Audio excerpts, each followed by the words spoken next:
వీరబ్రహ్మం గారు నివసించిన ఇంటికి వచ్చాము. ఒకసారి ఇల్లు చూద్దాము. స్వామివారు నివసించిన ఇల్లు ఇదే.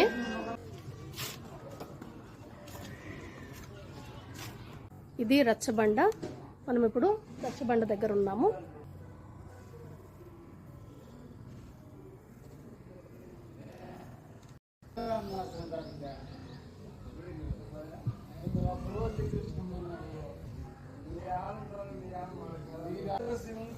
ఇక్కడ రామాలయం ఉంది. రామాలయంలో స్వామివారిని కూడా మనం దర్శనం చేసుకుందాం. ఇక్కడ రామాలయం టెంపుల్ని దర్శించుకున్నాను. తర్వాత రచ్చబండను కూడా దర్శించుకున్నాను. ఈ ఆలయ పూజారి గారు కనిపించి రచ్చబండ దగ్గర జరిగిన సన్నివేశాన్ని, కాలజ్ఞానంలో కొన్ని ఘట్టాలని ఆయన మనకి ఎక్స్ప్లెయిన్ చేశారు. అవేంటో చూడండి. ఇక్కడ స్వామివారు, అక్కడ ఆయన స్వామి నివాస గృహం.